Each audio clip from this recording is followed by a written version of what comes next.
یاد ہے جب ہم موبائل فون سم لینے جاتے تھے تو ہم کوشش کرتے تھے کہ ہمیں کوئی ایسا نمبر ملے جو بڑا اٹریکٹیو سا ہو، پرکشش ہو،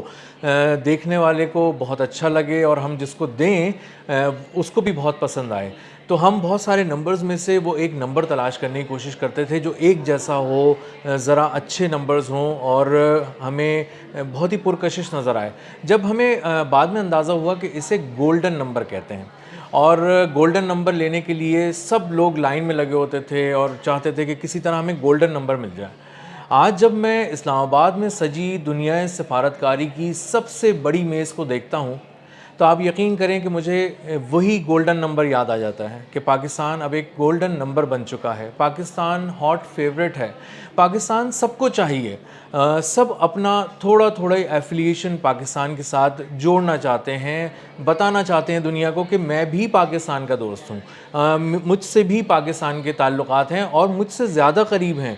تم سے شاید اتنے قریب نہ ہوں لیکن پاکستان کے مجھ سے تعلقات بہت قریب ہیں، اور میں آج فخر محسوس کر رہا ہوں ایک ملک کے طور پہ کہ پاکستان مجھ سے زیادہ قریب ہے۔ میں آسانی سے پاکستان کو اپروچ کر سکتا ہوں، میں پاکستان سے آسانی سے بات کر سکتا ہوں، اور ایک طاقتور ملک جو سفارتی لحاظ سے انتہائی طاقتور ہے اور عسکری لحاظ سے تو اس کی کوئی بات کی ہی نہیں جا سکتی۔ اس کی وجہ یہ ہے کہ اس نے اپنے سے 7 گنا بڑے ملک کو ایک ایسی شکست دی جو الیکٹرانک سگنیچرز کی صورت میں سامنے آ گئی۔ یعنی یہ زبانی بات نہیں تھی، یہ صرف دعوے نہیں تھے کہ پاکستان نے کہا کہ ہم جنگ جیت گئے ہیں مئی 2025 والی، یہ دنیا نے بیٹھ کے الیکٹرانکلی دیکھی تھی، اور اس کے بعد کسی کی ہمت نہیں رہی، ایک طرف مودی کی ہمت نہیں رہی کہ وہ جا کے یہ کلیم کرے کہ نہیں ہم جیت گئے ہیں۔ وہ عام سے لوگوں کے ساتھ بیٹھ کے بیچارے غریب عوام کو یہ تو کہہ سکتا ہے کہ ہم جنگ جیت گئے، لیکن وہ کسی عالمی سطح کی کسی کانفرنس میں شرکت نہیں کر رہا، کہیں جا کے یہ بات نہیں کر رہا کہ ہم جنگ جیت گئے تھے مئی والی، کیونکہ پوری دنیا کو پتہ ہے اور دنیا نے انوائٹ بھی کر لیا فیلڈ مارشل سید عاصم منیر کو، وزیر اعظم شہباز شریف کو، اور دنیا کے سب سے بڑی جو طاقت ہے امریکہ، اس نے بلا کے ان کی بہت زیادہ عزت افزائی کی، ان کو مدعو کیا، ناشتے پہ بلایا، ملاقات کی، اور ایک اسٹیٹ جو وزٹ تھا پاکستان کی سیاسی و عسکری قیادت کا ایک ساتھ، وہ ایک بہت ہی ہسٹورک مومنٹ تھا جو پاکستان نے بھی دیکھا اور پھر پوری دنیا نے بھی دیکھا۔ تو پاکستان اس وقت ایک گولڈن نمبر بن چکا ہے، پاکستان اس وقت ہاٹ فیوریٹ ہے اور سب کی نظریں پاکستان کی طرف ہیں۔ اب بہت سے لوگ یہ سمجھتے ہیں کہ پاکستان صرف طاقت کی بنیاد پر یہاں تک پہنچا ہے، سفارتی تعلقات کی بنیاد پر یہاں پہنچا ہے۔ یہ بالکل ایک ٹھیک بات ہے، سچ بات ہے، لیکن اس میں ایک بات اور بھی ہمیں ایڈ کرنے کی ضرورت ہے، اور وہ یہ ہے کہ پاکستان صرف اپنی طاقت اور سفارتی تعلقات کی بنیاد پہ یہاں تک نہیں پہنچا، بلکہ وہ اس لیے بھی یہاں پہنچا ہے کہ وہ مخلص ہے۔ اگر آپ ایران کی طرف دیکھیں جو یہاں پر امریکہ سے بات کرنے کے لیے اسلام آباد آ رہا ہے، تو ایران نے پوری دنیا میں اگر کسی کا اس کا اعتماد کسی نے جیتا ہے تو وہ پاکستان ہے، اور ایران اگر سمجھتا ہے کہ وہ کسی طرح سے اپنے دل کی بات کر سکتا ہے تو وہ پاکستان ہے، کیونکہ اس کو اندازہ ہے کہ پاکستان ڈبل گیم نہیں کھیل رہا، پاکستان ایسا نہیں کر رہا کہ میرے ساتھ بھی ہے اوروں کے ساتھ بھی ہے، اور پاکستان میری بات کو جس طرح سن رہا ہے اسی طرح پیش بھی کرے گا اور ایک اچھے پل کا کردار ادا کرے گا ان مذاکرات میں۔ دوسری طرف آپ دیکھیں امریکہ ہے، امریکہ بھی یہ سمجھتا ہے کہ پاکستان پر اعتبار کیا جا سکتا ہے، پاکستان کی قیادت اور پاکستان ایز اے ملک ایک قابل اعتبار ملک ہے، اور ان کے لوگوں کی بات پر اعتبار کیا جا سکتا ہے، اعتماد کیا جا سکتا ہے، ان کے ساتھ آ کے بیٹھا جا سکتا ہے، اور اگر یہ ایران اور امریکہ کو بٹھا رہے ہیں تو واقعی انہوں نے درمیان میں کچھ ایسے راستے سوچے ہیں دونوں طرف کو باتوں کو سامنے رکھتے ہوئے کہ وہ اب امن کی طرف لے کے جانا چاہ رہے ہیں دنیا کو، کیونکہ دنیا تباہی کے دہانے پہ کھڑی نہیں تھی، تباہی کے دہانے سے آگے چلی گئی تھی اور تباہی ہم نے دیکھنا شروع کر دی تھی، اور یہ تباہی صرف بارود کی تباہی نہیں تھی، بموں کی تباہی نہیں تھی، انفراسٹرکچر کی تباہی نہیں تھی، ایسڈز کی تباہی نہیں تھی، بلکہ یہ ایک ایسی تباہی بھی تھی جو ہم نے اکنامکلی بھی دیکھی ہے کہ اکنامک میلٹ ڈاؤن ہم نے دنیا میں دیکھنا شروع کیا، ریسیشن کے ساتھ ساتھ اکنامک میلٹ ڈاؤن بھی ہونا شروع ہوا، اکانومیز کو یہ محسوس ہونا شروع ہو گیا کہ وہ شرنک ہونا شروع ہو گئی ہیں، سکڑنا شروع ہو گئی ہیں، دباؤ محسوس کرنا شروع کیا، مہنگائی کی آگ جو ہے وہ ایشیا سے لے کر اور یورپ کے کچنز تک پہنچ گئی، اور پوری دنیا میں جتنے بھی عام لوگ تھے وہ ایک ساتھ اس درد کو محسوس کرنے لگے، بے شک وہ اس وار کا براہ راست شکار نہیں تھے، لیکن وہ جس طرح سے بالواسطہ طور پہ شکار تھے وہ اس نے ان کو بہت زیادہ پریشان کر دیا تھا. خود پاکستان کے اندر آپ دیکھیں پیٹرول پرائس کہاں پہنچ گئی، اور اس کے بعد تھوڑی کم تو ہوئی لیکن اب بھی بہت زیادہ ہے، اور اسی وجہ سے ہے کہ خطے میں ابھی بھی جو ہے وہ ایک تناؤ کی صورتحال ہے. خطے نے جنگ کو دیکھا ہے، اور ایک خوفناک جنگ کو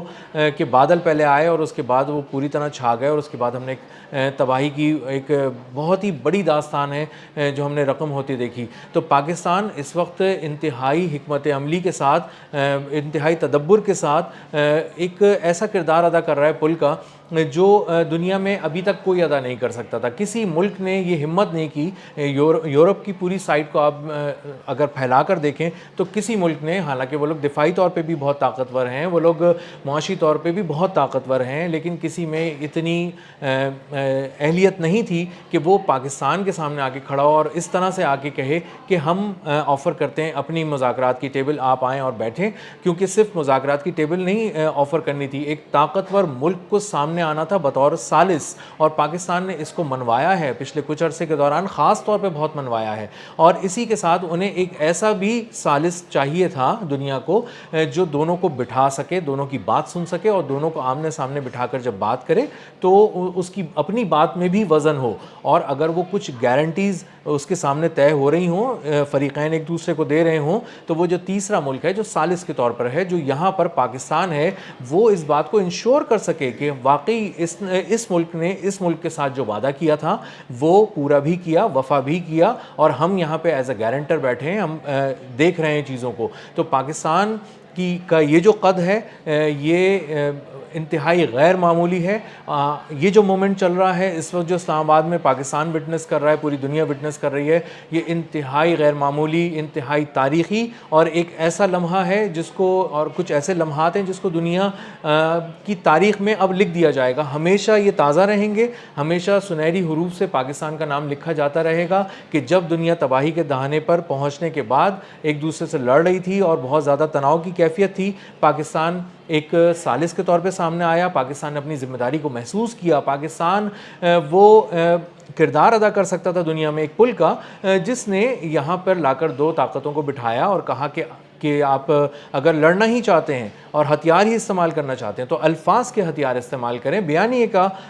ہتھیار استعمال کریں. اور اگر آپ سمجھتے ہیں کہ ہتھیاروں میں ہی طاقت ہے تو آپ کو یہ بتا دیا جائے کہ اصل طاقت حکمت میں ہے. اور پاکستان جو ہے وہ آپ کے لیے یہاں پر ایک ایسا کردار ادا کر سکتا ہے جو آپ کو بٹھائے، مل بیٹھ کر بات کریں اور دیکھیں کہ کون کون سے راستے اور کون کون سے حل ایسے نکل سکتے ہیں. اور اب جب یہ مذاکرات کی میز سجی ہے تو دنیا کو بہت ساری توقعات وابستہ ہو گئی ہیں، نہ صرف جنگ کے حوالے سے کہ جنگ مستقل طور پر بند ہو جائے گی اور کوئی ایسا راستہ شاید دونوں فریقین مل کے نکال لیں گے پاکستان کی موجودگی میں جس میں مزید تناؤ کی کیفیت نہ رہے. اور آئندہ آنے والے دنوں میں جو معاشی ایک تناؤ دیکھ رہے ہیں پوری دنیا محسوس کر رہی ہے، ہر کچن محسوس کر رہا ہے، ہر فرد محسوس کر رہا ہے، ہر ملک کا شہری، چاہے وہ یورپ کا شہری ہو، افریقہ کا شہری ہو، ایشیا کا شہری ہو، مڈل ایسٹ کے اندر تو خاص طور پہ خاصی تکلیف دہ صورتحال رہی ہے، ایران میں بھی رہی ہے. تو ان سب شہریوں کو بھی ایک ریلیف کا ایک سانس، سکون کا سانس مل سکتا ہے، ایک ریلیف مل سکتا ہے. اور دنیا کی جو نظریں ہیں وہ اس وقت اسلام آباد کی طرف ہیں، پاکستان کی گولڈن نمبر کی طرف ہیں، اور سب یہ چاہ رہے ہیں کہ کسی طرح ہماری بھی ہم بھی گولڈن نمبر حاصل کر لیں، ہماری بھی پاکستان سے دوستی ہو جائے. ایک صف میں کھڑی ہے دنیا، ایک کے بعد ایک انوائٹ کر رہی ہے پاکستان کی سیاسی اور عسکری قیادت کو کہ آپ آئیں، ہم سے ملیں، ہمارے ساتھ بیٹھیں، ہمارے ساتھ کھائیں پئیں، ہمارے ساتھ چائے پئیں، تاکہ ہم آپ کو زیادہ بہتر طور پہ سمجھ سکیں اور ہم آپ سے زیادہ بہتر انداز میں دوستی کر سکیں. تو جو لوگ یہ سمجھ رہے ہیں کہ پاکستان جو ہے وہ بہت ہی ایک دنیا افق پر جگمگا رہا ہے، ابھی وہ جگمگا رہا ہے لیکن اس کے مزید جگمگانے کے دن ہیں. آنے والے دن پاکستان کے لیے بہت زیادہ انشاءاللہ اچھے ہوں گے اور یہ مزید جگمگائے گا اور دنیا کو اس بات کا احساس دلائے گا کہ ایک پاکستان ایک خاموش کنگ کے طور پہ تھا اور اپنی بہت ساری چیزوں کا احساس دنیا کو نہیں دلاتا تھا، لیکن جب دنیا کو ضرورت پڑی کہ وہ کسی ایسے گولڈن نمبر کی طرف دیکھیں، ایسے کنگ کی طرف دیکھیں جو ان سارے معاملات کو حل کر سکتا ہو، تو اس کی نظر پاکستان پہ پڑی اور پاکستان نے اب تک یہ ثابت کر دیا ہے کہ وہ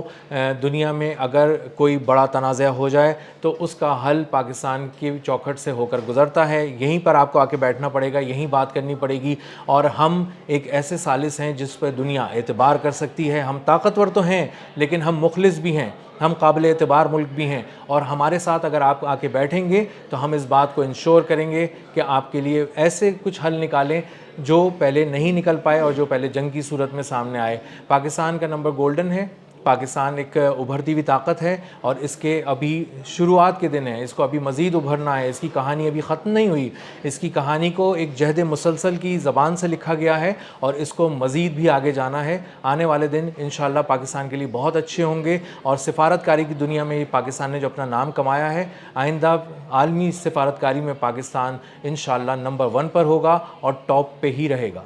اب تک کے لیے اتنا ہی. ملتے ہیں اگلے کسی ولاگ میں ایک نئی خبر, نئے تجزیے اور نئے زاویے کے ساتھ. اللہ حافظ.